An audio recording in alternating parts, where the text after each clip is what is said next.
mekanisme pelaksanaannya, biaya masuk anti dumping. Nah, ini sudah dibantu oleh Pak Adi, bikin bisa memperjelas ini di mekanismenya terus lagi Nah ini, baik teman-teman sekalian, kita sekarang coba ngelihat yuk untuk mekanisme pelaksanaan biaya masuk anti dumping. Di sini permohonan secara tulis pada KADI. KADI itu Komite Anti Dumping Indonesia. Kita lihat di sini produsen dalam negeri barang sejenis atau asosiasi produsen dalam negeri barang sejenis. Ini diajukan secara tertulis ya oleh kedua pihak ini. Kemarin di awal kita sudah contohkan terkait sama kalau nggak salah produk baja ya, yaitu banyak macam-macam produk baja itu, diantaranya ada yang hot roll coil atau HRC ataupun CRC, cold roll coil. Itu tergantung pengerjaannya, di mana CRC cold dingin, roll coil lembaran yang dengan pembentukan dengan cara dingin itu biasanya sama, itu produknya sama. Kemudian ada barang impor sejenis sehingga mereka menggunakan tindakan dumping. Kemudian di sini Kadin setelah disiratin oleh produsen dalam negeri barang sejenis ataupun asosiasi dalam negeri barang sejenis, itu melakukan pemberitahuan permohonan kepada negara pengekspor. Jadi ingat bahwa ini adalah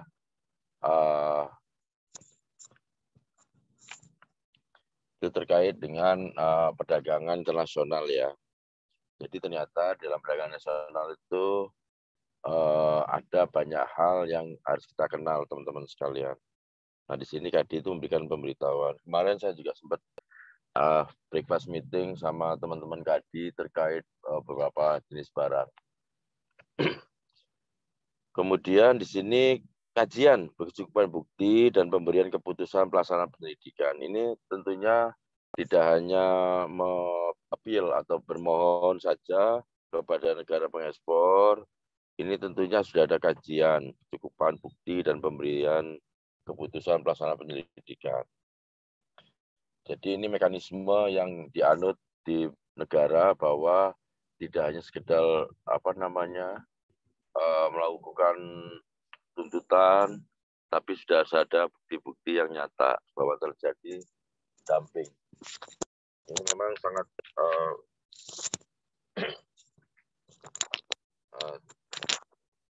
sangat syarat dengan kepentingan politik suatu negara ya. Kalau kita ingat trade war antara Cina dengan Amerika, ini sudah mekanisme ini dilalui, tapi ya memang sama-sama negara yang sudah memahami dan pandai itu mereka ada trik dan tekniknya untuk melakukan respon atas permohonan dari kalau kita bilang di Indonesia KADI ke negaranya.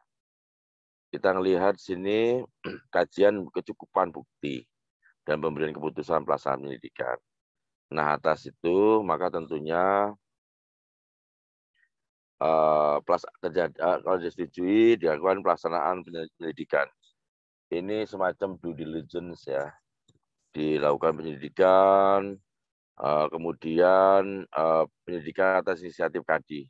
Ini juga dilihat bahwa sebetulnya semuanya jadi kayak due diligence ya, dicek dari bahan baku, prosesnya dan sebagainya.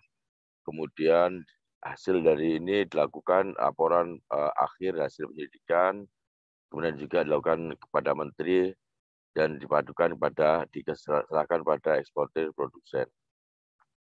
Laporan akhir dari penyelidikan atau due diligence tadi berupa besarnya margin dumping, biaya masuk anti dumping, atau penghentian penyelidikan.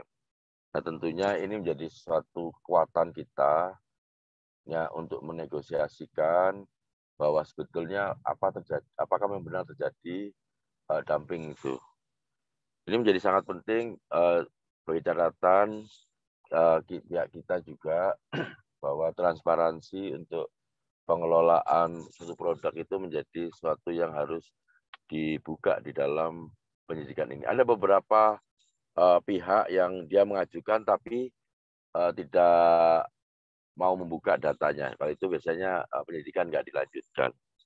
Sehingga perlu adanya keterbukaan bagi si pengusul agar dilihat bahwa memang benar-benar terjadi dumping. Nah, tentunya kalau kita melihat ini harus apple to apple tentunya. Apple to apple artinya produk-produk barang hulu untuk logam, tadi ya bentuknya CAC atau HRC, hot roll coil atau cold roll coil, ini macam-macam bentuknya ya. Itu memang harus padan dengan barang yang masuk. Jangan sampai nanti barang yang tidak sepadan, artinya kalau lembaran coil, ya lembaran coil tentunya. Kalau kita melihat, ada beberapa lembaran coil yang diperlakukan lebih lanjut, ada treatment, yaitu di coated atau di coating ya, coating itu dilapisi. Nah, kalau kita melihat mungkin kayak genteng-genteng yang baja itu, dia kan tidak polos. Tentunya untuk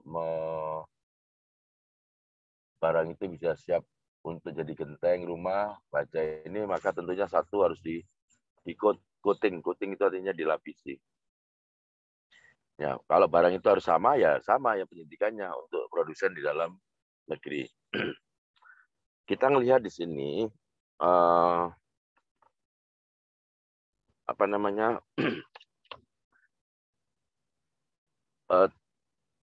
ini yang dia, ini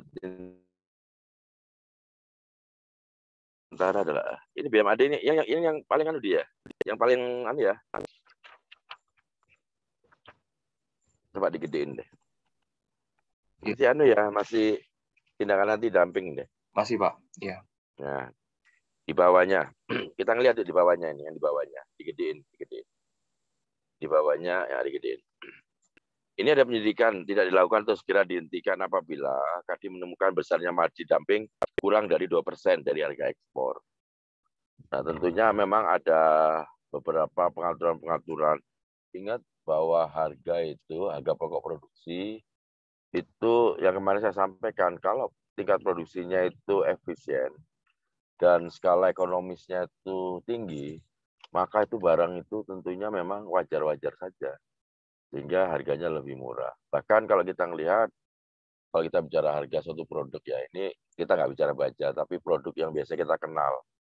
Kalau kita beli jepitan jemuran ya, jepitan jemuran, kalau kita beli satu lusin tuh 12 pieces ya. Umpama katakan 10.000 contohnya, 12. Tapi kalau dia dijual satuan biasanya lebih murah, ya kan? Nah, tentunya untuk barang-barang yang sejenis, yang tadi karena tingkat efisiensi, baik itu efisiensi karena dia proses produksi, kemudian efisiensi untuk pembiayaan bahan baku dan sebagainya, itu akan mengibat dan skala ekonomisnya, artinya dia menghasilkan barang yang banyak, sehingga jumlah yang barang banyak tadi otomatis akan menurunkan biaya produksi. Saya ulangi, penyidikan tidak dilakukan untuk segera dihentikan apabila Kadin menemukan besarnya margin dumping itu kurang dari 2% dari harga ekspor, volume impor barang dumping dari suatu negara kurang dari 3%, dan beberapa negara secara kumulatif 7%, atau kurang dari total impor barang sejenis. Ini catatan kita ya, bahwa memang ini adalah tentunya untuk bisa dilanjutkan atau tidak, untuk penyidikan ini ada pakemnya. Kemudian kita melihat di sisi kanan, penyidikan hanya dapat dilakukan produksi dari pemohon dan atau yang mendukung permohonan berjumlah 25% atau lebih dari total produksi. Kemudian produksi dari industri dalam negeri yang mendukung dilakukannya penyidikan berjumlah 25% atau lebih. Nah, tentunya ini bicara signifikansi ya. Jangan sampai ada barang yang murah, terus akhirnya apa namanya dilakukan permohonan atau appeal untuk dilakukan tindakan anti-dumping yang didahului dengan penyelidikan atau due diligence. Nah, sekarang kalau kita bicara ini apa sih sebetulnya dalam perdagangan itu? Kalau menurut saya sih sebetulnya ini ada beberapa langkah sebagai langkah apa namanya produk suatu barang masuk ke negara lain dengan cara memang tadi yang kemarin saya sampaikan contoh handphone. Kalau kita bicara handphone ya, handphone Cina itu ada yang harga 50.000, 100.000 saat itu. Dia besar-besaran di situ. Tapi sebetulnya anggap aja yang harga murah tadi itu sebagai sweetener atau pemanis untuk memasuki satu pasar. Betulnya itu apakah banyak? Sebenarnya nggak banyak. Tapi itu akhirnya dibikin kacau pasar, sehingga begitu kacau pasar, ingat masuknya mereka barang mereka itu kalau kita bicara handphone, kemarin saya sampaikan feature. Jadi kalau hanya feature standar dengan 1-2 fasilitas, hanya untuk telepon maupun apa namanya memfoto, nggak foto dulu, harga 50.000 per 100 ya. Maka akan berbeda kalau mereknya sama, fiturnya dinaikkan. Contohnya ada fotonya, ada kamera, ulangi ada kamera. Tentunya bukan 100.000 lagi. Begitu pasarnya sudah masuk, orang sudah banyak yang konsumsi, persepsi konsumen juga berubah. Akhirnya masuklah dia barang itu dengan merek yang sama, dengan fitur yang naik. Artinya sebetulnya ini kan ngerusak pasar sebetulnya. Ini strategi dari pemilik barang untuk mengacaukan pasar untuk produk dia bisa masuk ke satu tempat. Apakah ini terjadi? Sangat terjadi. Contohnya kita sudah pernah dimasukin produk-produk Cina ya. Padahal waktu saya ke Cina juga saya lihat produknya nggak murah-murah banget. Karena tadi dia bermain di feature. Benar dugaan saya bahwa kita beli sana itu nggak ada barang yang murah loh. Nggak ada yang barang yang murah. Jadi barangnya semua bahkan lebih mahal dari kita untuk ukuran feature yang sama. Kalau kita bicara handphone ya, feature yang sama, bisa Android, bisa pakai internet, kemudian foto dan sebagainya. Itu harganya mahal. Tapi dia masuk tadi, bahwa dia masuk dengan tadi, dengan harga yang murah, dengan sama dengan apa untuk produk baja juga. Kemungkinan ada produk-produk yang dia masuk apa namanya di harga murah. Kalau kita bicara logam, mungkin kenapa sih harga logam mereka murah nih? Untuk H-beam. H-beam itu adalah balok yang bentuknya H. Untuk penyangga-penyangga, kalau kita melihat rumah, bangunan atau gudang itu biasanya pakai H-beam ya. H-beam, H. Itu kemungkinan produk itu dibangun bahan bakunya bukan dari bahan baku yang bagus. Nah ini adalah teknik metalurgi dari negara sana ya. Jadi ada beberapa produk yang sejenis sebetulnya, tapi made of atau terbuat dari apanya ini jadi masalah. Sehingga kalau kita bicara logam, yang dibuat dari ore itu biji besi atau scrap-nya pun beda-beda. Kalau scrap itu barang rongsokan. Kalau barang Cina itu penghasil barang rongsokan terbesar. Nah, kalau dia mampu mengelola limbah rongsokan itu jadi satu produk, tentunya dengan produk yang tidak high quality, nggak high end product, maka tentunya harganya lebih murah. Nah ini memang suatu pertarungan atau negosiasi kondisi di lapangan bahwa untuk satu produk itu bisa murah kenapa sih? Ini jadi pertanyaan cukup besar sehingga kenapa kok perlu dilakukan due diligence. Jadi kata kuncinya untuk harga itu harus dilihat apple to apple. Terus apa namanya? Tadi kalau kita penyidikan dapat dilakukan tadi ya, produksi permohonan atau yang mendukung permohonan berjumlah 25%. Kalau kurang dari ini tentunya nggak mungkin dilakukan penyelidikan untuk dilakukan penelitian lebih mendalam. Ini syaratnya ya. Kemudian di slide berikutnya, ini kita bicara masalah, ini kok beda sama aku ya. Coba Dian lagi. Oke, Bapak. Nah, coba di judulnya. Oke, betul ya. Coba sekarang kita sebelah kanan. Baik, Pak. Tindakan sementara, sebelah kanan ya. Tindakan sementara adalah tindakan yang diambil untuk mencegah berlanjutnya kerugian dalam masa penyidikan berupa pengenaan biaya masuk anti dumping sementara. Ini kalau apabila dimungkinkan. Karena apa sih untuk untuk sementara, untuk penetapan sementara ini juga nggak mudah.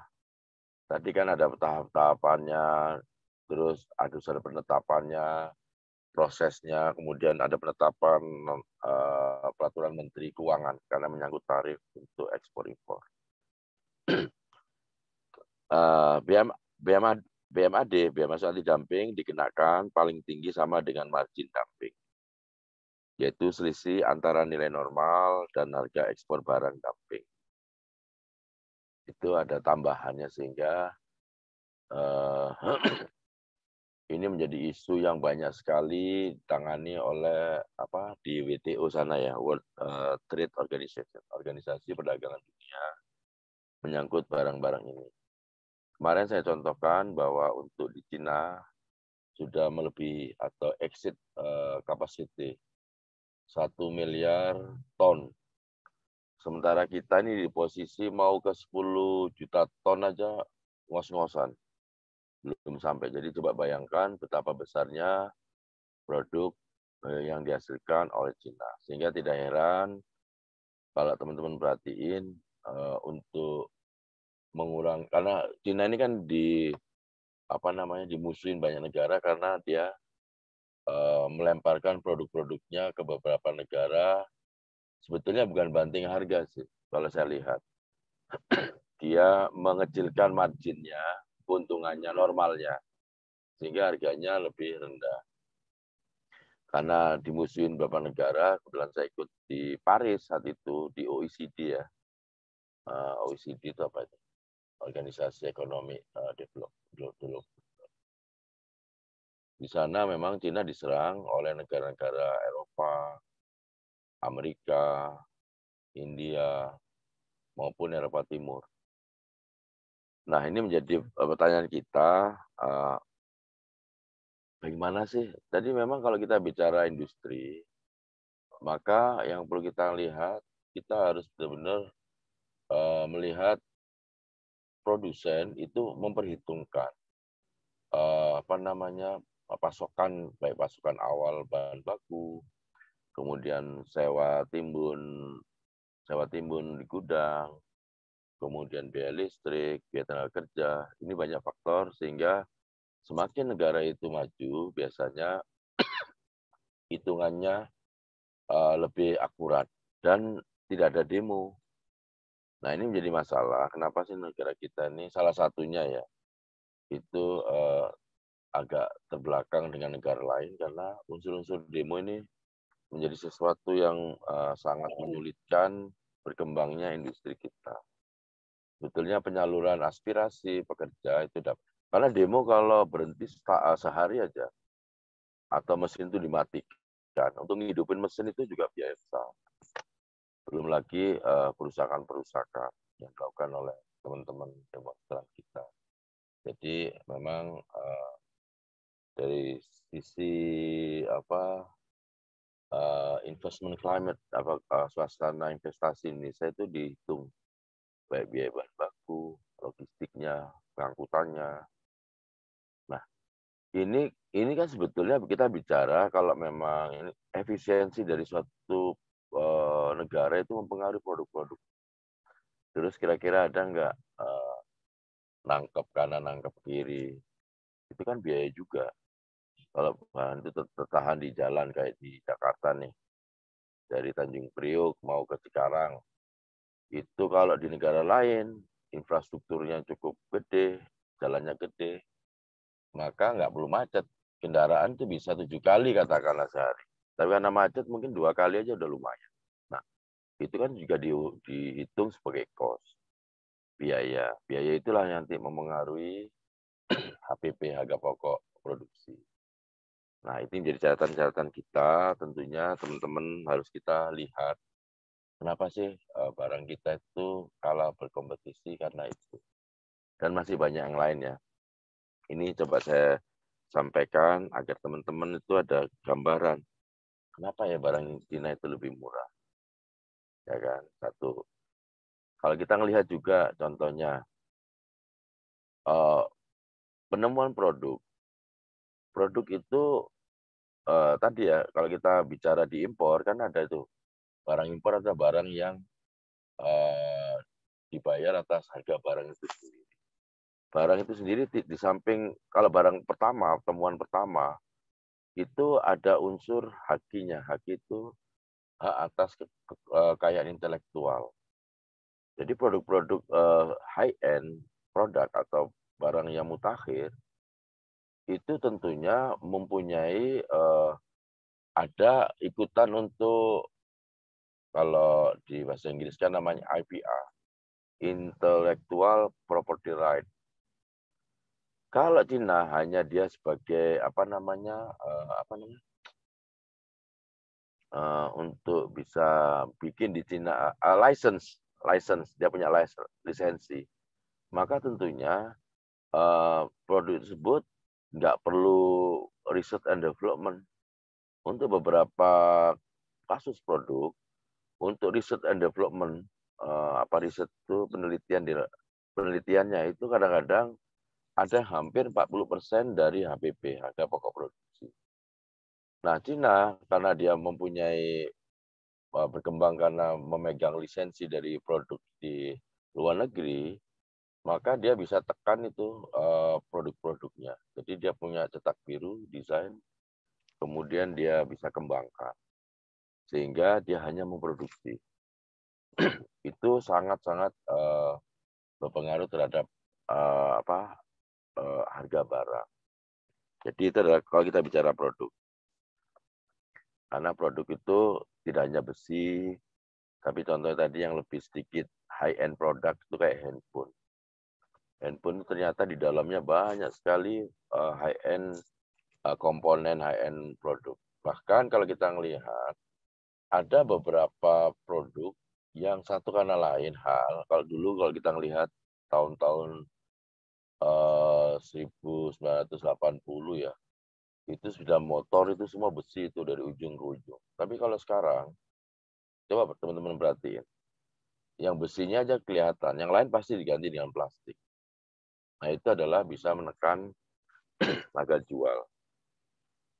Sepeda motor sama, tapi ternyata memang ada beberapa komponennya dari besi atau aluminium diganti dengan plastik. Atau mungkin juga ada beberapa selama ini produk besi itu akan digantikan dengan komposit yang lebih kuat tapi lebih murah. Jadi itu adalah unsur pembentuk harga, menjadi sangat penting di dalam bahasan kita hari ini. Ini teman-teman harus kita buka wawasannya. Inilah kenapa sih terjadi dispute perdagangan yang perlu ada dispute settlement atau penyelesaian permasalahan itu sendiri. Mekanisme pengenaan tindakan sementara, kita ngelihat sini ya.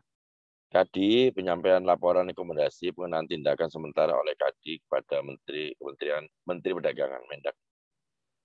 KADI menemukan cukup bukti permulaan pada penyelidikan. Kemudian penyampaian rekomendasi oleh Menteri Perdagangan kepada Menteri Lembaga lainnya untuk mendapatkan pertimbangan.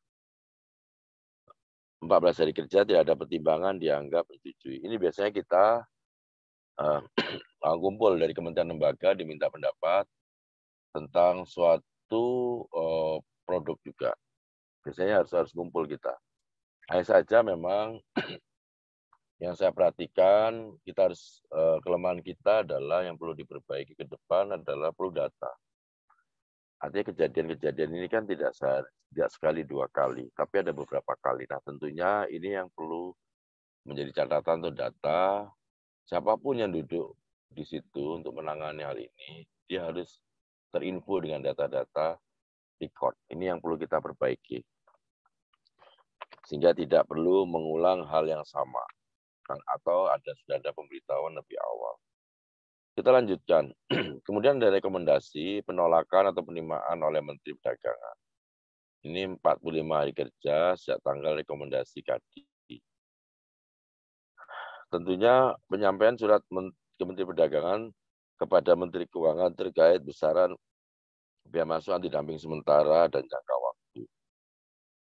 Penetapan besaran tarif dan jangka waktu biaya masuk anti dumping sementara oleh Menkyu.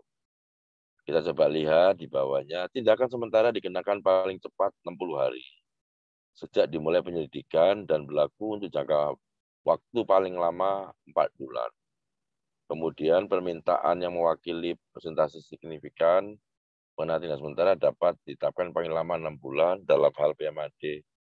Sementara ditetapkan lebih rendah dari margin dumping, jangka waktu pengenaan tindakan sementara 6 bulan atau paling lama 9 bulan.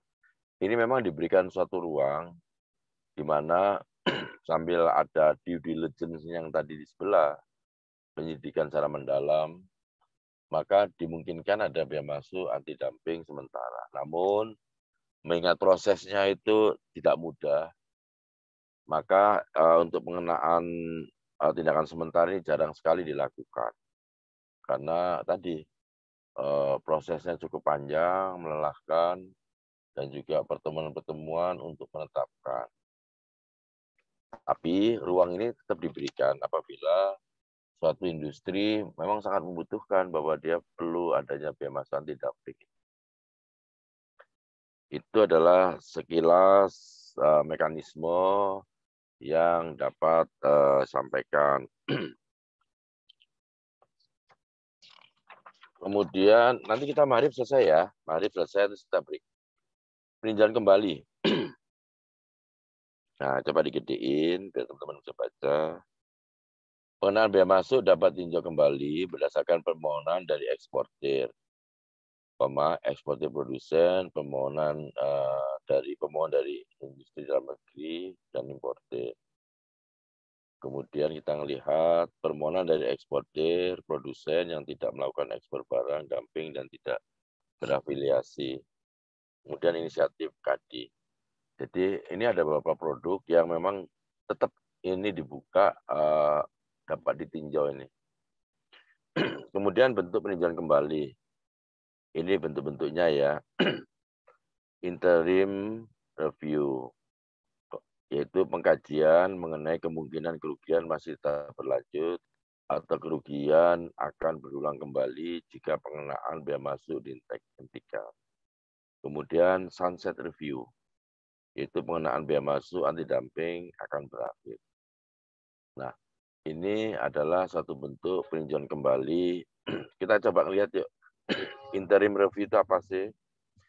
Yaitu pengajuan permohonan atau inisiatif KADI untuk melakukan interim review. Kemudian dilakukan penyelidikan KADI paling lama 12 bulan sejak penyelidikan. Pelaksanaan penyelidikan tidak menghentikan pengenaan biaya masuk imbalan. Ini sambil jalan tentunya paralel. Di situ akan ada muncul rekomendasi, yaitu penolakan atau penerimaan oleh Menteri Perdagangan. Ini memang prosesnya sangat panjang, khususnya untuk biaya masuk anti dumping sementara, itu meskipun dikasih ruang, tapi jarang digunakan. Karena prosesnya tadi cukup panjang dan melelahkan tentunya. Kemudian terkait sama sunset review. Pengajuan permohonan atau inisiatif KADI untuk melakukan sunset review paling lambat 15 bulan sebelum berakhirnya pengenaan biaya masuk anti dumping. Penyidikan oleh KADI dalam paling lama 12 bulan sejak penyidikan. Kemudian pelaksanaan penyidikan tidak menghentikan pengenaan biaya masuk imbalan. Kemudian rekomendasinya penolakan atau penerimaan oleh Menteri Perdagangan. Jadi ini adalah mekanisme yang ada terkait sama peninjauan kembali. Kita lihat tindakan pengamanan. Tadi kan tindak anti-dumping ya, tindakan pengamanan. Dapat dikenakan tindakan pengamanan terjadi lonjakan jumlah impor secara absolut atau relatif atas barang yang sama jenis. Kemudian lonjakan jumlah impor barang menyebabkan terjadinya kerugian. Nah, ini apakah terjadi? Terjadi sekali. Tadi juga bisa disamakan dengan contoh dari baja maupun dari produk-produk yang lain. Apakah banyak? Banyak. Khususnya untuk beberapa produk yang sifatnya adalah mass production ya. Ini banyak sekali terjadi sehingga dapat dikenakan tindakan pengamanan. Bentuk tindakan pengamanan itu biar masuk tindakan pengamanan ataupun kuota. Jadi ini lebih banyak biasanya dilakukan kuota. Kalau kuota itu lebih soft karena boleh masuk dengan kuota tertentu. Bahwa kuota ini diatur tentunya suatu importir dapat mengimpor dengan jumlah tertentu. Dan biasanya realisasinya kalau dulu dengan sistem manual, umpama importir A, kalau kita ya, boleh di Indonesia, boleh importir A, impor maksimal katakanlah 1.000 per tahun katakanlah. Ini contoh. Jadi setiap kali impor maka ada daftar realisasi kuota itu sendiri. Dulu secara manual ya dilakukan. Sekarang pengakuan kuota ini dilakukan secara otomatis. PTA itu di mana aja mengimpor suatu produk tersebut, tentunya atas realisasinya akan dipotong agar kuotanya itu dapat termonitor maupun dibatasi. Karena kalau kita lihat teman-teman sekalian, pelaku usaha kita itu ada yang memang industriawan. Industriawan itu adalah pabrikan kita, tapi ada juga banyak yang trader. Nah, ini kadang juga industriawan juga merangkap trader. Apakah ada? Ada. Jadi macam-macam lah. Sehingga ini dua sisi yang perlu kita lihat. Kadang-kadang dia produk terutama untuk produk-produk global brand ya. Global brand itu produk-produk yang dikenal di luar negeri maupun di mancanegara. Ada juga mereka itu memproduksi produknya, produk A, tapi bahkan dia bisa ngimpor produk B atau C. Nah, ini menjadi atensi kita. Kadang jadinya satu sisi dia sebagai produsen atau pabrikan, tapi satu sisi dia adalah pintu masuk dari produk dari luar negeri. Praktek-praktek ini memang kejadian, dan ini sudah terjadi di Indonesia maupun dengan negara lain. Nah, tentunya nanti kalau teman-teman belajar lebih jauh, terutama untuk global brand tadi, ada namanya principal problem, di mana sebetulnya pabrikan di seluruh dunia pun dikendalikan oleh pemilik brand tadi dengan investasinya. Dia bisa memberikan kebijakan, mengalirkan satu produk dari negara A ke negara B, kemudian juga dengan sebaliknya, karena dia pasti pegang tidak di satu lokasi saja, di satu negara, tapi dia mempunyai beberapa pabrikan yang dari satu negara dan negara lain. Bahkan untuk beberapa produk yang satu unitnya terdiri dari beberapa produk,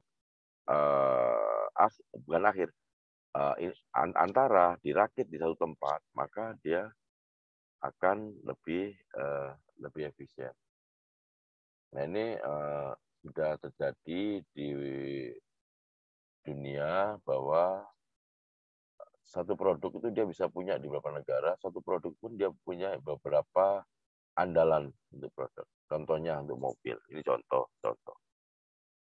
mungkin ban itu akan lebih mudah ditemukan di negara-negara Asia Tenggara atau Asia Pasifik karena memang banyak hutannya. Disitulah dia akan lebih produce produk yang terbuat dari karet, contohnya ban.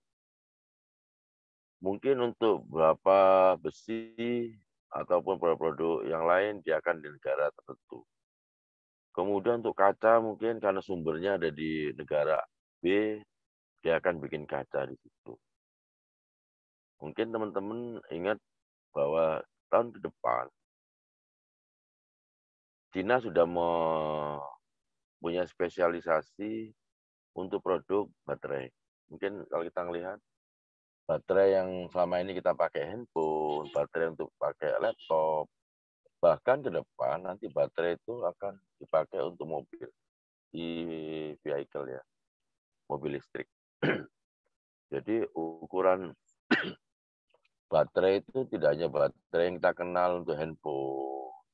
Kalau dulu kan kita bilang baterai kan baterai ABC yang kelontongan.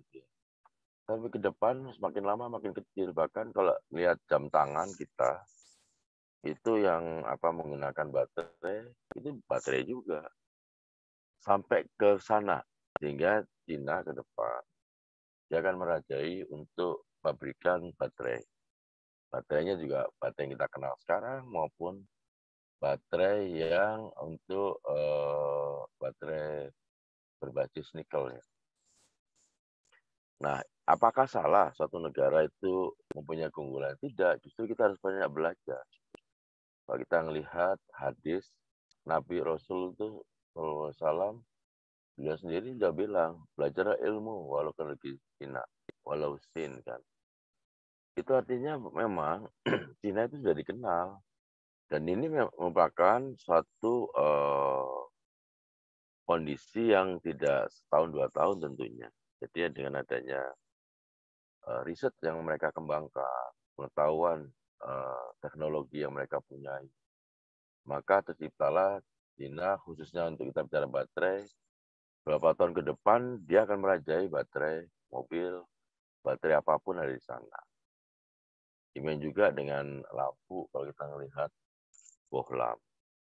Dengan teknologi LED-nya yang lebih terang, dengan berdaya konsumsi listriknya lebih rendah, otomatis dia akan masuk dan menguasai. Ini jadi kita bicara sebetulnya, kita bicara masalah perdagangan, kita bicara industri, kita bicara efisiensi. Sehingga apabila suatu produk itu memang unggul, unggulnya artinya lebih murah, karena tadi yang sebutkan ya, atau karena teknologi yang dia temukan, sehingga terus terang akan mempengaruhi harga dari suatu produk itu sendiri. Nah sekarang kalau kita bandingkan harga LED katakanlah 5.000 contoh dengan harga bohlam yang dulunya kalau bohlam kan lebih temaram ya, orang akan lebih suka lampu LED tingkat konsumsinya lebih rendah, harganya lebih murah dibandingkan dengan bohlam yang lampunya lebih redup, harganya lebih mahal, dan dia boros konsumsi.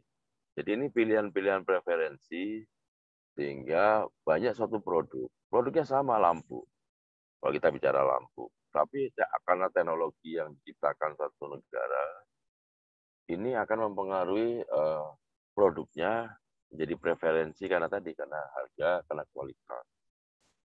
Nah ini adalah kita buka pandangan cakrawala, pandangan kita. Kalau kita bicara harga, kita bicara mutu, kita bicara feature, untuk produk itu banyak sekali. Baik, kita bicara mekanisme pengenaan tindakan pengamanan. Nah, ini untuk tindakan pengamanan ya tadi, untuk lonjakan jumlah impor secara absolut atau relatif atas barang yang sama. Pengajuan permohonan atau inisiatif oleh KPPI untuk melakukan penyelidikan. Ini KPPI ya, karena bicara tindakan pengamanan ya. Penyelidikan oleh KPPI dimulai pada saat diumumkan kepada publik, kemudian dilakukan evaluasi faktor yang bersifat objektif dan terukur terkait kondisi dalam negeri. Di sini hasilnya adalah mau rekomendasi penyelidikan kepada Kementerian Perdagangan.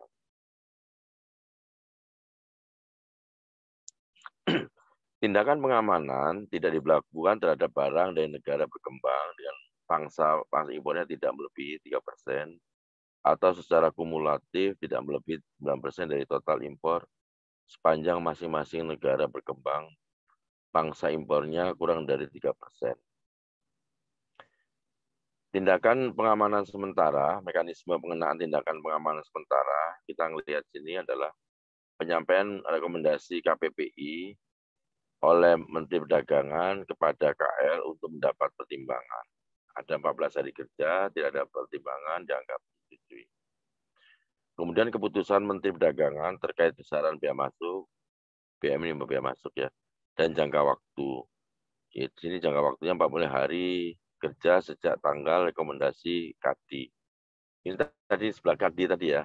Penyampaian surat Mendak kepada Menteri Keuangan terkait besaran BMAD sementara dalam jangka waktu penetapan besaran tarif dan jangka waktu BMAD sementara oleh Menkyu, pemberitahuan tindakan pengamanan sementara kepada pemohon, industri dalam negeri, dan asosiasi importir. Teman-teman sekalian, banyak sekali yang sekarang ini apakah terjadi ini kalau kita melihat, karena dulu kalau kita melihat sebetulnya produk barang itu akan dikenal dengan namanya Certificate of Origin, sertifikat asli dari barang. Sekarang kalau kita melihat berita-berita maupun sudah terjadi tadi bahwa perang dagang antara Cina sama Amerika, ini ada pergeseran beberapa pabrikan dari Cina keluar dari Cina. Karena apa?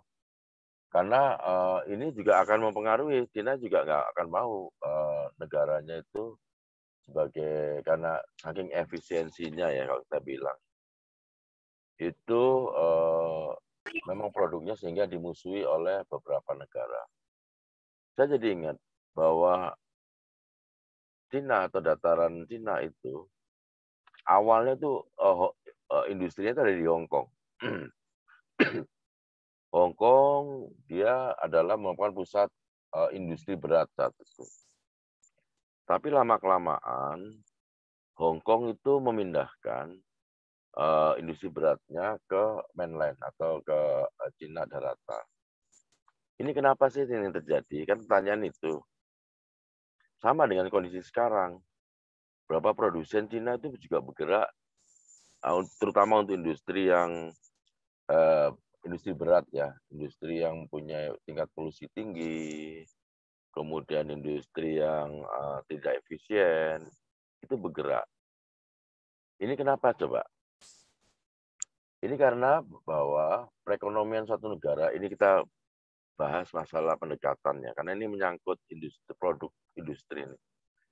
Negara itu ekonominya ada ekonomi yang berbasis komoditi, ada negara berbasis manufaktur, ada negara yang berbasis jasa.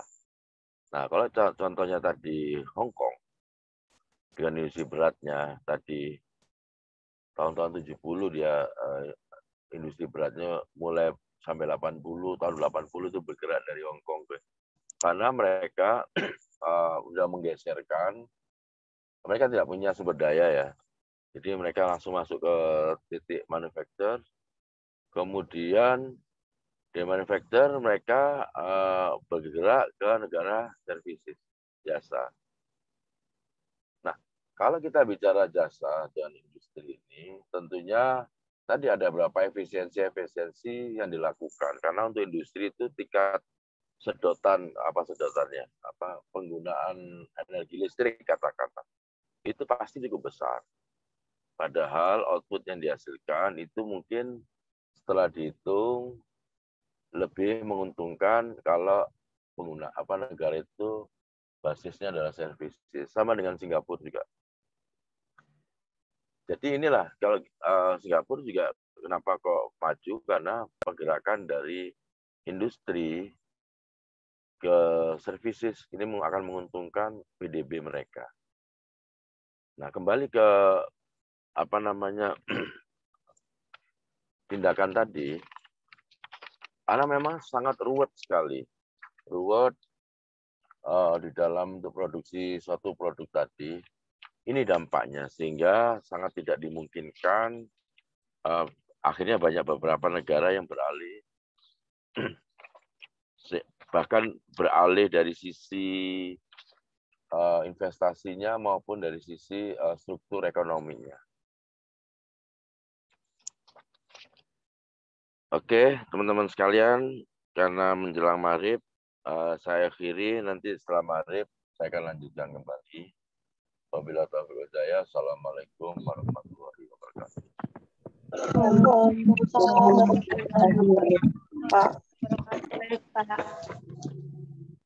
Ada tindakan penyesuaian ya. Kita coba lihat sini definisinya. Tindakan penyesuaian itu adalah tindakan penyesuaian berupa penyesuaian harga ekspor atau penghentian ekspor barang dumping. Kita melihat di sini langkah pertama adalah penyampaian tawaran untuk melakukan tindakan penyesuaian. Ini diajukan oleh eksportir dan atau eksportir produsen atau juga dilakukan oleh ke KADI tadi ya, komite anti dumping. Di sini penyampaian tawaran, ini sebutannya tawaran ya. Untuk melakukan penindakan penyesuaian ini, langkah kedua penolakan atau persetujuan KADI terhadap tindakan penyesuaian, penyusunan nota kesepakatan. Ini kalau penyesuaiannya jarang terjadi di negara kita, namun ini masih istilahnya satu mekanisme yang diberikan oleh WTO untuk negara-negara yang tergabung dalam WTO. Kita lihat di sini adalah paling lambat ya awal tadi, paling lambat 7 hari terhitung sejak pengenaan bea masuk anti dumping sementara, laporan pengaduan hasil penyidikan dalam hal tidak ada bea masuk anti dumping sementara. Tindakan penyesuaian harga ekspor atau penghentian ekspor barang dumping. Angka kedua sini keterangannya adalah persetujuan atau penolakan diberitahukan oleh KADI kepada eksportir dan atau eksportir produsen. Penyusunan nota kesepakatan dengan eksportir atau eksportir produsen apabila KADI menyetujui. Satu, apabila KADI menyetujui tawaran berdasarkan hasil penyidikan yang terbukti adanya dumping dan menyebabkan kerugian, tindakan penyesuaian dilanjutkan. Apabila KADI menyetujui tawaran berdasarkan hasil penyidikan tidak terbukti adanya dumping yang menyebabkan kerugian atau tindakan penyesuaian diakhiri. Kalau kita melihat di sini garis besarnya dugaan apapun masukan untuk tindakan penyesuaian ini maupun tindakan yang kemarin tadi itu semua harus melalui pembuktian dan penyidikan. Artinya bahwa ada serangkaian tindakan yang harus dilakukan dan dibuktikan baik oleh dilakukan KADI maupun produsen ataupun yang menyampaikan bahwa barang tersebut memenuhi persyaratan yang karena kalau tidak tentunya akan menjadi isu di WTO. Sebelum ke tindakan imbalan, mungkin teman-teman di awal sudah sampaikan untuk membendung laju ekspor maupun impor suatu produk. Salah satu mekanisme yang disediakan oleh World Trade Organization berdasarkan mekanismenya kan ada non-tarif barrier sama non-tarif measure. Kadang untuk tarif ini apabila tidak dilakukan sesuai dengan ketentuan yang digariskan oleh WTO menjadi sangat riskan maupun dapat sanksi dari negara WTO ke negara kita. Perkecualian kemarin mungkin teman-teman tahu saat perang dagang antara Amerika sama Cina setahun atau 2 tahun yang lalu, itu Presiden Trump, Presiden Amerika mengenakan tarif untuk produk Cina itu tanpa aturan. Sebetulnya kalau menurut mekanisme WTO itu adalah pelanggaran berat karena memang untuk pengenaan tarif itu berdasarkan suatu pertimbangan tertentu dan mekanisme tertentu, tidak bisa sembarang. Namun ternyata Trump dia breaking the law ya, dia merusak tataran perdagangan yang sudah disepakati oleh negara-negara di dunia sehingga kemarin Presiden Trump ini mendapatkan respon yang kurang baik sebagai satu negara adidaya, namun dia sendiri yang breaking the law. Jadi ini sangat tidak elok, tapi kan namanya juga negara adidaya sehingga bisa berbuat seenaknya. Dan WTO pun sebagai organisasi dunia yang mewadahi perdagangan internasional itu tidak bisa berbuat apa-apa. Tapi ini betul kalau dibilang untuk suatu negara adidaya itu bisa berbuat seenaknya, memang benar. Ini ditunjukkan belum lama kok, masih Presiden Donald Trump di dalam kaitannya perang dagang dengan Cina, produknya memberikan negaranya mengenakan tarif yang tinggi terhadap produk-produk Cina. Tapi ternyata memang WTO nggak bisa berbuat apa. Ini ada hal yang memang sifatnya ekstrim, padahal di depan mata terjadi pelanggaran mekanisme perdagangan internasional, namun WTO yang mewadahi perdagangan internasional tidak berbuat apa-apa. Ini hanya gara-gara tarif ya. Jadi tarif untuk melawan laju impor maupun ekspor itu sangat besar sekali. Tadi saya sudah sebutkan ya, atau kemarin waktu Presiden Jokowi ke mana? Ke Glasgow dalam rangka COP maupun ke Italia. Itu pimpinan sebelum berangkat memberikan tugas ke saya untuk merespon John Biden and Harris Administration Paper. Jadi paper dari kepresidenan John Biden, Presiden Amerika sama wakilnya. Kita diminta untuk merespon draft Rome Declaration, deklarasi Roma. Di antara intinya di situ diminta untuk kesepakatan di negara G20 untuk menyepakati sesuatu. Nah, waktu saya melihat draft papernya itu bahasa Inggris semua, beserta lampiran itu tebal. Dalam waktu 4 jam, alhamdulillah saya sama tim bisa nyelesain merespon John Biden and Harris Administration Paper. Ternyata Amerika dan negara Eropa bersekutu untuk meminta negara-negara penghasil sumber daya alam tertentu, termasuk Indonesia, itu agar dapat dapat mengekspor produk hasil tambang. Ternyata yang diminta adalah nikel sama rare earth. Nah, ini menjadi satu isu yang bulan saya ditugasi untuk merespon karena dadaan dalam 4 jam. Alhamdulillah. Akhirnya mungkin teman-teman 1 hari yang lalu kalau kita baca di detik, Presiden Jokowi tolak menaikkan perjanjian Rome Declaration di Roma. Rome Declaration namanya. Dalam rangka beliau kunjungan negara G20. Jadi itu adalah bentuk trik and apapun nama strategi pihak negara maju untuk menekankan kepentingan mereka, khususnya untuk ekspor. Kalau kita bicara ekspor, karena mereka mengatakan bahwa suatu negara unnecessary red tape untuk bagi ekspor komoditi tertentu. Nah itu rupanya mereka menghendaki tidak perlu adanya pelarangan ekspor untuk barang tertentu. Nah, respon yang saya berikan saat itu memberikan untuk pegangan Presiden bahwa kita nggak perlu ekspor itu untuk kepentingan nasional lebih lanjut terkait untuk hilirisasi komoditi. agar tercipta industri antara maupun industri hilir, agar tercipta produk nilai tambah, yaitu bentuknya adalah baterai electrical baterai, itu yang diminta. Sama rare earth itu logam tanah jarang untuk bahan baku untuk membuat elektronik, komponen elektronik.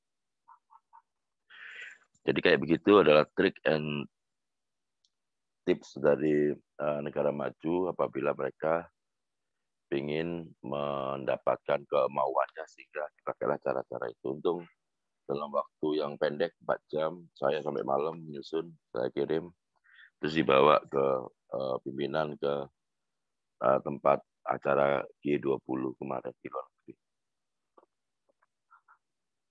Beritanya baru kemarin dapat bahwa memang benar Presiden menolak Rome Declaration diajukan oleh negara maju termasuk Amerika sama Eropa dalam bentuk Rome Declaration. Jadi itu salah satu langkah di mana Presiden kita mau untuk menolak tidak mau mengikuti keinginan dari Amerika maupun negara Eropa.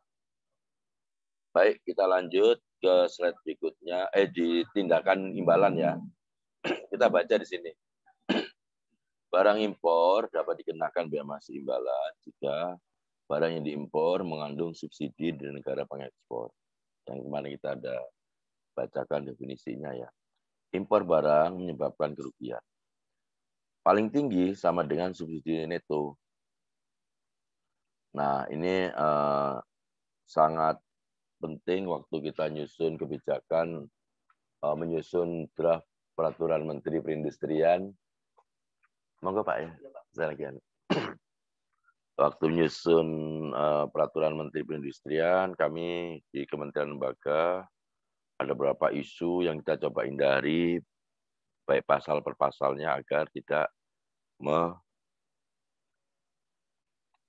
menimbulkan SU. SU itu apa? Tuntutan dari negara lain atas kebijakan yang ditetapkan oleh pemerintah dalam bentuk peraturan-peraturan. Sehingga untuk bicara subsidi, di awal saya sudah sampaikan memang banyak sekali subsidi yang diberikan oleh pemerintah Indonesia. Tapi untuk khusus dalam negeri bukan jadi isu. Tapi kalau begitu diekspor ke negara lain, ini muncul isu yang menyatakan tindakan imbalan karena ada subsidi. Kita melihat mekanisme pelaksanaan tindakan imbalan. Permohonan secara tertulis pada KADI yang diajukan oleh produsen dalam negeri barang sejenis, asosiasi produsen dalam negeri barang sejenis, KADI ini pemberitahuan permohonan oleh KADI pada negara pengekspor.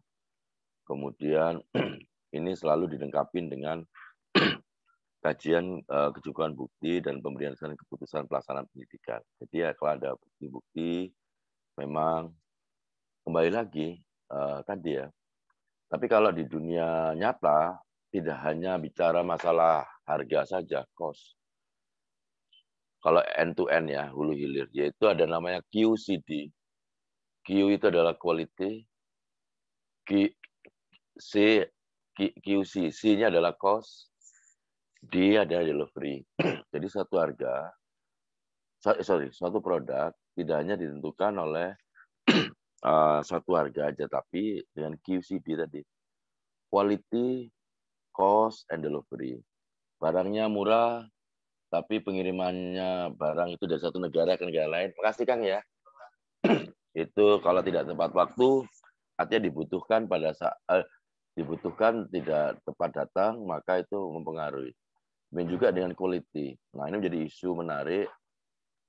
Harga ya, tadi saya bilang harga. Mungkin teman-teman kalau makan bakso ya, beli bakso, beli kuah sama pentol satu. Pentol itu di sini bakso ya.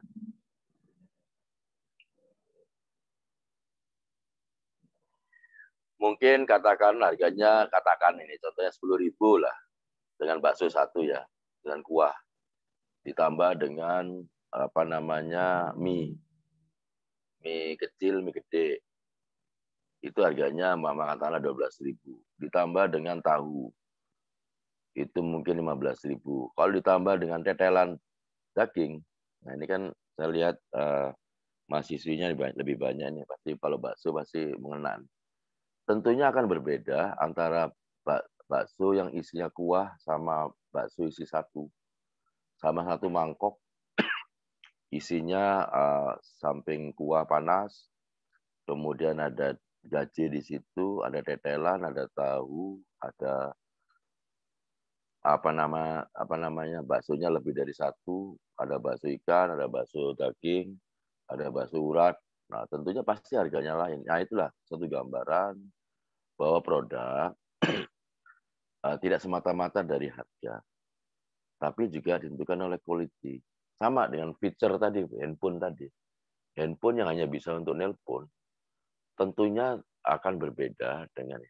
Nah, tentunya untuk harga-harga itu, kalau kita sekarang bicara subsidi, ada loh, ada berapa subsidi sebetulnya. Contohnya, kita bicara subsidi ya, yaitu terkait, kalau kemarin kita bilang gas. Harga gas, harga gas itu, gas itu adalah gas yang dihasilkan oleh produk samping tambang minyak. Itu ada muncul gasnya. Ada juga gas yang keluar gas alam ya. Sehingga gas itu ada macam-macam, ada liquid namanya LNG, liquid natural gas, atau gas yang tabung. Jadi rupanya gas ini ada dua kegunaannya. Gas sebagai untuk istilahnya electricity atau pembangkit sebagai energi. Satu gas ini sebagai bahan baku atau bahan penolong suatu produk. Dulu gas kita ini kan penghasil apa namanya sumber minyak bumi, gas itu banyak sekali. Tapi saat itu kita masyarakat Indonesia tidak melihat potensi gas itu, sehingga mungkin dibuang percuma tanpa mengetahui kegunaan daripada gas. Ternyata gas itu, teman-teman sekalian, harganya mahal. Nah, kenapa menjadi gas di Indonesia itu mahal? Karena tadi ketidaktahuan ataupun apapun alasannya, ada para pihak yang tahu bahwa gas kita ini terbuang percuma, akhirnya dikelola, akhirnya mereka bisa memanfaatkan gas itu dan dipakai ke negara asalnya. Untuk kita yang baru tahu berapa tahun belakangan, ternyata begitu membutuhkan gas, gas itu sudah, karena ketidaktahuan kita, akhirnya gas itu kita beli di produsen yang notabene tempatnya di tempat kita. Nah, ini artinya ke depan SDM kita atau manusia kita, masyarakat Indonesia, Indonesian people ini harus tahu apa sih sebetulnya sumber kekuatan Indonesia ke depan. Sumber daya itu tidak hanya tambang, tapi gas. Gas di harga pasaran, harganya adalah sekitar range antara 9,75 USD dollar per MMBTU sampai dengan 11,75 dolar per MMBTU. Nah, sekarang ada subsidi di sini untuk beberapa, ada 6 ya, kalau nggak salah 6 apa 7, sorry 7 sektor industri yang membutuhkan subsidi, diantaranya pupuk. Pupuk itu bahan bakunya adalah gas. Sehingga beberapa perusahaan pupuk kita sangat membutuhkan gas, tapi begitu dibutuhkan harganya mahal karena tadi. Kenapa mahal? Karena gas yang dikira tidak ada manfaatnya, ternyata ada pihak asing yang masuk, kemudian dikelola, akhirnya dialah si produksi bisa nentuin harga gasnya berapa.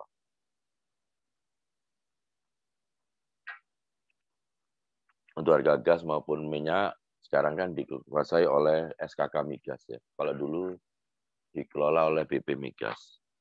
Nah, ini adalah peluang potensi Indonesia dari Sabang sampai Merauke, dari Pulau Myangas sampai Pulau Rote. Nah, kalau saat itu kita Indonesian people ini benar-benar bisa mengelola dan tahu makna daripada gas ini, mungkin nggak akan kita buang percuma, ataupun menyerahkan pengelolaannya ke pihak asing, di mana ternyata kita sendiri butuh begitu besar gas.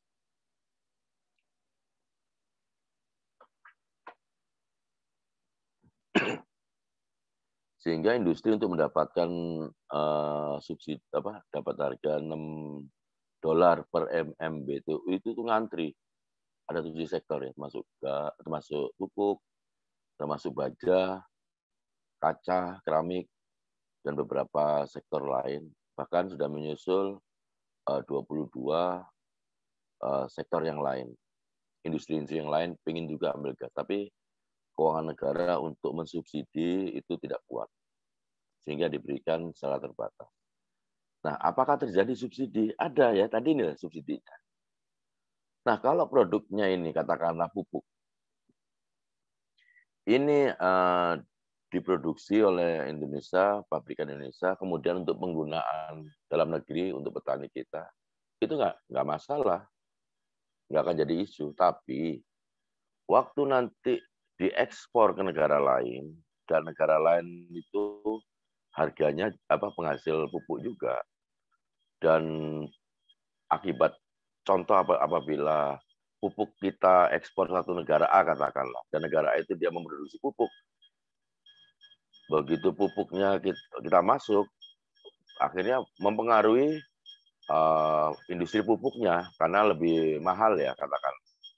Maka negara A itu bisa mengajukan tuntutan ke kita, bahasa Inggrisnya sue ya, akan menuntut kita sue di WTO. Itu pasti perjalanan panjang untuk mengantisipasi. Jadi artinya apakah ada subsidi? Semua negara memberikan subsidi. Tapi tadi kalau suatu produknya itu hanya untuk kebutuhan dalam negeri, untuk pemakaian lokal, itu tidak jadi masalah. Jadi masalah adalah di saat produk itu diekspor ke satu negara di mana harganya itu lebih rendah dari harga produk sejenis, contohnya pupuk lah. Sehingga terutama pasti akan mematikan industrinya. Beda dengan kalau memang mereka nggak punya industri pupuk, terus kita ekspor ke negara B katakan. Maka seneng tuh harganya lebih murah kan. Itu pasti nggak ada nada tuntutan dari negara B karena dia masa beruntung. Harga yang dia terima itu adalah harga yang lebih murah. Ini berbeda kasusnya untuk pemakaian produknya itu pemakaian dalam negeri, untuk diekspor ke negara A yang ada industrinya sehingga memukul industrinya, atau ke negara B yang tidak ada industri sejenis, itu akan berbeda perlakuannya. Inilah mekanisme yang ada di dunia perdagangan internasional. Jadi perdagangan internasional itu tidak hanya kita jual beli saja ya teman-teman ya. Ini saya buka pandangan, wawasan. Siapa tahu teman-teman. Oh, kemana ada doa itu yang aminnya panjang tuh ya? Siapa yang aminnya panjang kemarin ya? Saya jadi inget tuh. Diplomat maupun untuk negosiator atase perdagangan kita. Halo? Iya, Pak. Kemarin ada yang aminnya panjang deh. Iya, Pak, tapi nggak tahu udah siapa namanya. Kan ada ya. Nah, ini teman-teman tentunya teman-teman perdalam lagi. Saya nggak tahu juga namanya rezeki, siapa tahu. Ternyata ada negara kita sekarang itu memang menuju ke spesialisasi. Pegawai negeri pun sekarang bukan struktural lagi. Khusus untuk eselon 2 ke atas itu masih struktural ya. Tapi eselon 3 ke bawah itu sudah fungsional. Jadi jabatan struktural untuk eselon 3, kabid, kepala bidang, kabak, eselon 4-nya kasubit, kasubag, kasi itu sudah hilang. Sekarang diarahkan ke fungsional, artinya ke depan, baik pegawai negeri maupun swasta itu, dia lebih terspesialisasi. Sehingga teman-teman tentunya apabila menyenangi suatu bidang, kalau ini cuma saya menawarkan aja, perdagangan internasional itu cukup banyak dan ahlinya pun sedikit. Karena yang bisa begini memang orang-orang yang bersentuhan langsung dengan mekanismenya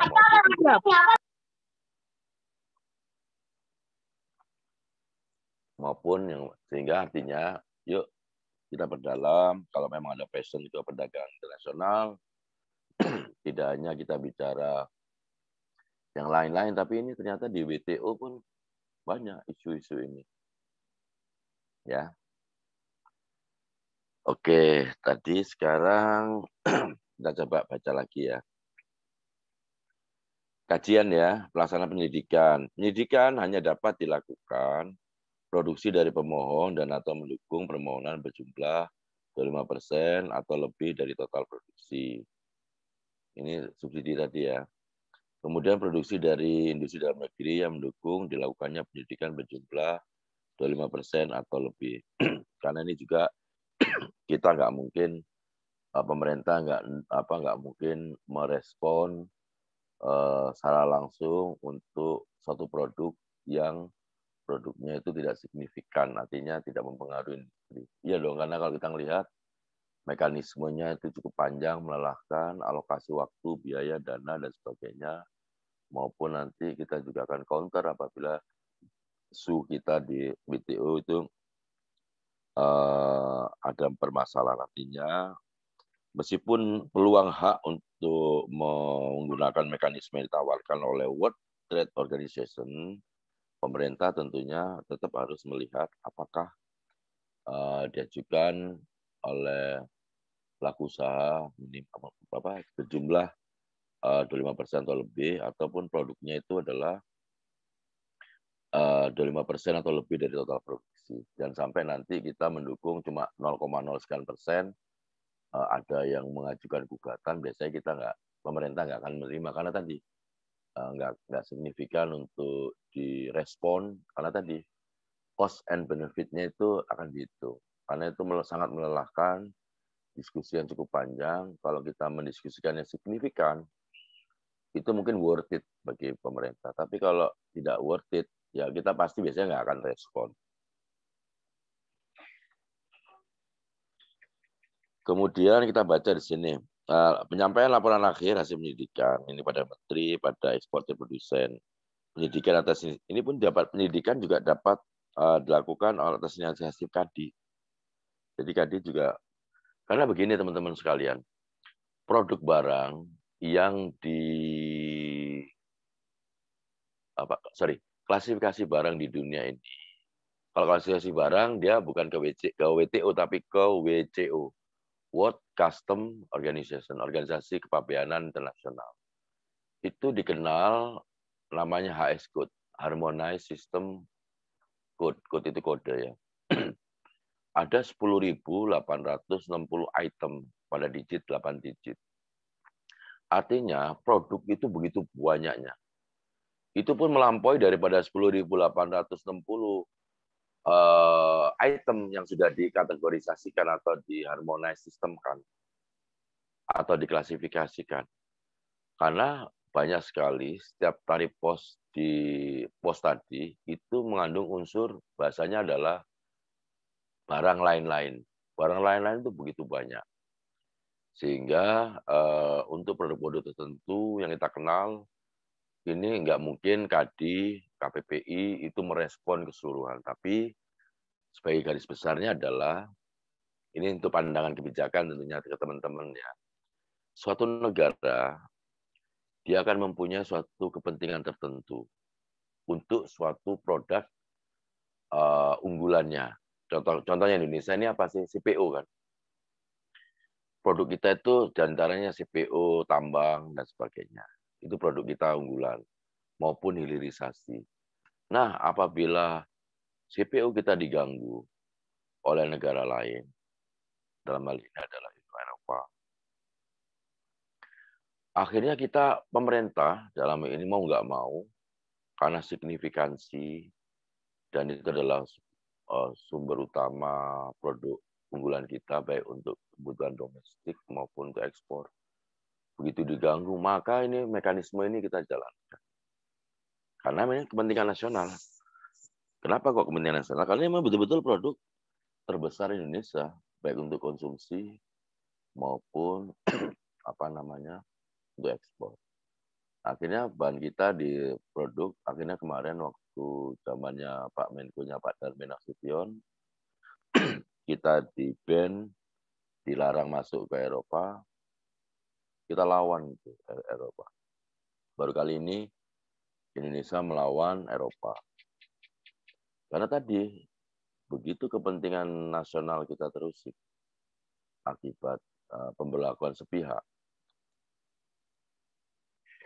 maka mau nggak mau Indonesia saat itu ngelawan, akhirnya kita benar-benar berjuang di WTO, kita lawan itu Eropa. Dan ini all out dilakukan. Jadi artinya mekanisme yang ada di sini kita gunakan sebesar-besarnya untuk bisa penetrasi pasar kita. Meskipun isu yang diajukan oleh Eropa itu menggunakan non-tarif measure. Itu apa? Isu lingkungan. Jadi isu lingkungan itu termasuk tools atau alat kebijakan yang disediakan oleh World Trade Organization. Sehingga dibesar-besarkanlah hutan kita habis, ini itu, sehingga mereka melarang masuk. Tetapi satu sisi juga mereka ingin kita ngekspor nikel, kan lucu nih, yang tadi saya sebutkan ya. Karena nikel itu sebagai bahan baku untuk banyak hal. Jadi dulu itu kita ekspor karena kita nggak tahu. Sekarang ternyata nikel itu mempunyai kegunaan yang cukup dahsyat dan dicari negara-negara lain, akhirnya kita tahan. Akhirnya program, kalau kita bicara industri, ada program hilirisasi komoditi. Komoditinya apa? Nikel dalam bentuk baterai sel. CPO itu banyak sekali. Untuk kita lihat produk-produk turunannya atau produk hilirnya. Sehingga diharapkan muncul industri hilir. Bicara masalah CPO, di saat mereka exit capacity atau over capacity, akhirnya produk bajanya dipakai untuk bikin jembatan itu se Cina. Ya kesedot juga. Akhirnya negara lain juga kelimpungan.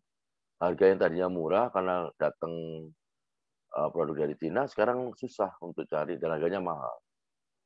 Nah, inilah satu bentuk pada titik kalau nanti teman-teman berada di kebijakan, tentunya kepentingan kebijakan tadi pemimpinnya harus melihat kepentingan nasionalnya kayak gimana. Kalau memang dilarang, ya sudah, kita gunakan tuh CPO, nggak ada ekspor, yaitu untuk kepentingan untuk oleochemical, untuk oleofood maupun untuk biodiesel.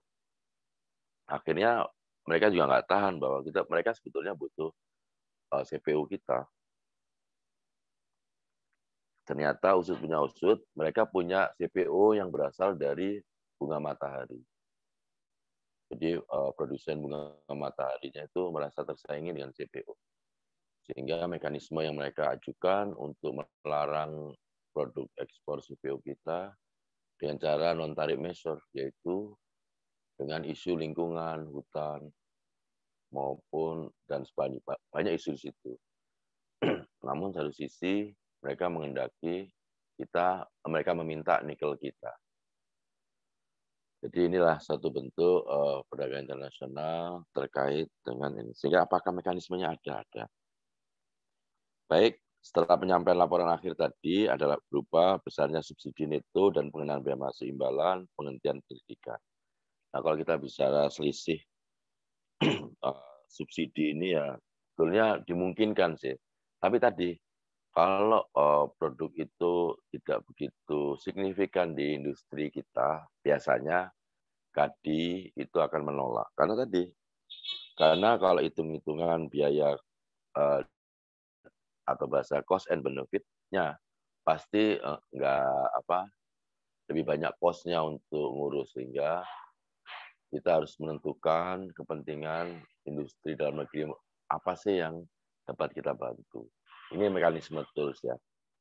Baik teman-teman sekalian, sebelum saya akhiri sesi ini, saya kasih waktu 5 menit untuk ada yang bertanya, silakan.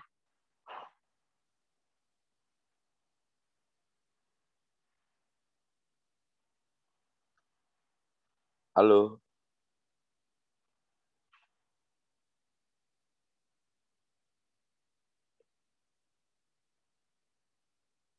Ini ada Susanti ya. Silakan Susanti bisa disampaikan biar teman-teman yang lain baca.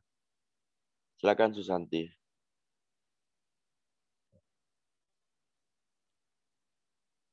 Pak, saya mau tanya, berarti kalau suatu perusahaan di Indonesia produksi barang namun untuk diekspor contoh ke Amerika dan perusahaan di Amerika memproduksi untuk di Indonesia, apakah itu barang dumping juga Pak? Perlakuannya gimana ya? Ini apakah dimungkinkan? Dimungkinkan. Tapi biasanya bukan barang sejenis biasanya, itu komplementer. Komplementer artinya kalau kita bicara, kalau dulu, sebentar. Oke, sepeda motor lah. Sepeda motor. Atau mobil lah, biar yang dikenal teman-teman. Ada juga, ini contoh ya, mungkin untuk engine-nya, mesinnya, itu sama apa namanya dashboard-nya, panel pada dashboard, biasanya akan diproduksi di Amerika. Tapi ada juga untuk Indonesia itu apakah memproduksi untuk produknya merek itu? Iya. Tapi biasanya kalau kita tadi bicara mobil, mungkin joknya, mungkin apa wipernya, mungkin kalau lampunya dari sana, cuma tempat lampunya dari sini. Biasanya juga dikirim itu baik dari di Indonesia atau di Amerika atau sebaliknya, ngerakitnya di negara lain. Ini contoh. Apakah dimungkinkan? Dimungkinkan. Nah, biasanya untuk barang-barang komplementer tadi akan berbeda. Yang dikatakan barang sejenis adalah biar kelihatan itu adalah apa ya? Apa ya? Kalau kita lihat biar pulpen lah. Pulpen itu beda-beda ya. Mungkin sepeda motor lah, mungkin. Kita bisa memproduksi, kita kan nggak punya produsen ya, produknya juga dari luar negeri. Ada produk kita yang sejenis. Sejenis itu tidak identik tapi sama. Sepeda motor itu kan ada Yamaha, ada Honda. Itu namanya sejenis. Kalau identik itu Honda ya Honda buatan Indonesia sama Honda buatan Thailand itu sama. Jadi itu barangnya sama. Kalau yang sejenis. Tapi mungkin ditanyakan oleh Susan Susilawati Sinaga ini mungkin terkait sama barang komplementer. Jadi produk yang mungkin kita apa namanya di Amerika juga diproduksi. Ini nanti tentunya nanti teman-teman kalau memperdalam ada namanya global value chain divisi ya. Pesawat. Contohnya pesawat. Pesawat itu saya kebetulan pernah ke pabrik pesawat di Spanyol. Studi banding ke sana. Jadi pesawat itu terdiri dari lebih dari 5 negara buatannya. Bahkan sayapnya, sayap kanan, sayap kiri itu berbeda. Satu Spanyol bikin, satu Itali. Tapi ada spek yang harus diikutin produknya. Jadi sayapnya menurut penjelasan manajer production di sana, mereka bilang sayap ini bukan dari satu negara, bukan. Satunya Spanyol, satunya Itali kalau nggak salah. Bahkan ujung tipsnya itu Inggris. Jadi sayap itu ada tips itu kalau kita ngelihat naik pesawat ya, di ujung itu ada nggak tahu lah penutupnya cover atau apa yang ada nongol sedikit kayak radar itu. Itu Inggris yang bikin. Jadi sayap kanan itu Spanyol, sayap kiri itu Itali, tips ujungnya itu Inggris. Kalau kita bicara sayap. Dan negara lain juga banyak berkontribusi untuk nyumbang pesawat. Jadi artinya, apakah dimungkinkan itu terjadi di dunia? Sudah terjadi. Contohnya pesawat, itu lebih dari 5 negara yang membuat. Jadi itulah kalau kita dilihat namanya, nanti teman-teman kalau memperdalam perdagangan internasional, ada namanya global value chain, global rantai pasok global ya. Apakah itu terjadi? Terjadi. Bahkan saya dapat informasi waktu saya di Perancis kemarin, di OECD, atas kita di di Jerman nggak salah. Itu bilang untuk pesawat itu kabelnya itu ada beberapa kabel dan berapa spare part, saya nggak tahu spare partnya apa. Itu adalah 200 item itu produk anak negeri kita, terutama dari Jawa Tengah. Jadi sampai segitunya loh teman-teman sekalian. Perdagangan. Jadi pesawat itu bukan buatan satu negara, enggak. Ya. Apakah dimungkinkan? Dimungkinkan. Nah, tentunya kalau saya nggak tahu perjanjian kita dengan Amerika, pastinya ada, tapi untuk barang-barang tertentu ya. Tadi barang tertentu itu gini, kalau kita bicara, kalau kita ini kan biasanya komoditas nih, jeruk lah, atau buah-buahan, atau mungkin mutiara. Kalau mutiara biasanya ke Jepang. Itu pasti kita akan melindungi, kalau bicara sama Jepang, maka untuk produk mutiara kita, pasti kita akan dorong untuk kita lindungi kepentingannya. Sama juga ternyata juga bahwa negara lain ke kita ini semacam pabrikannya. Contohnya mutiara tadi, karena saya pernah nangani. Lautan kita yang dalam dan bersih itu adalah tempat yang bagus untuk membuat mutiara. Jadi investornya Jepang, terus mereka nanam investasinya di sini. Dia mungkin investasinya itu adalah ya mungkin bangunan terapung, terus ada lab kecil gitu-gitu, karena dia nggak diolah lebih lanjut. Setelah jadi berapa tahun, kemudian diekspor ke Jepang. Kecuali justru nanti kalau teman-teman memperjuangkan ini, contohnya tadi Jepang hanya bikin mutiara dengan laut kita sebagai pabriknya. Setelah jadi mutiara harusnya bikinlah perhiasan, nggak hanya mutiara diekspor mentah-mentah kayak gitu, tapi harus dikelola lebih lanjut, diukir atau apapun ya, untuk perhiasan yang minimal semi ya, nggak harus finish good, tapi semi itu aja sudah jadi hal yang terbaik. Makasih pertanyaannya. Ada lagi?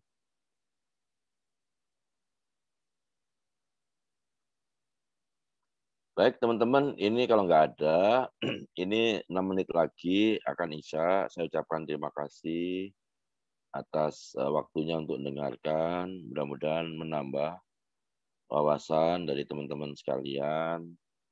Kita ini sebentar. Ini minggu ke 11 ya? 10 ya? Iya, Pak. 11. 11, Pak.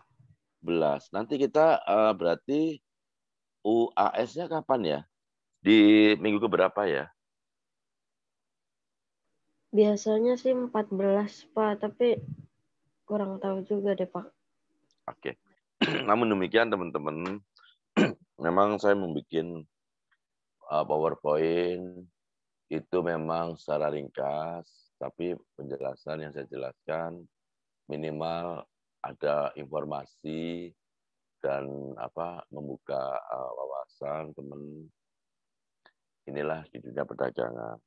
Terus ada beberapa bahan yang sudah saya kirim, itu nantinya bisa dibaca-baca aja, karena banyak sekali ya. Saya paham loh, kalau tingkat S1 ini kan mata kuliah kan cukup banyak. Paling melelahkan lah S1, benar nggak? Apalagi ada yang kerja ini. Oke? Iya, Pak. Gitu, biar bisa bayar kuliah ya. Atau contohnya bakso tadi pas ya. Baik, Pas, teman-teman, pas ya. Jadi pakai bakso yang pakai tetelannya ya, pakai bakso urat ya. Oke, teman-teman sekalian, terima kasih. Ucapan terima kasih Di ya. Ini tadi hasil produkmu sudah saya tayangkan di Adi. Itu produk dari Undip. Adi. Iya, Pak. Udah laporan saya udah tayangkan. Terima kasih banyak, Bapak. Oke, terima kasih Di ya. Oke, teman-teman, saya ucapkan terima kasih. Saya tutup. Wabillahi taufiq wal hidayah. Assalamualaikum warahmatullahi wabarakatuh. Selamat istirahat. Waalaikumsalam warahmatullahi wabarakatuh. Terima kasih Bapak. Terima kasih banyak, Pak. Terima kasih. Terima kasih.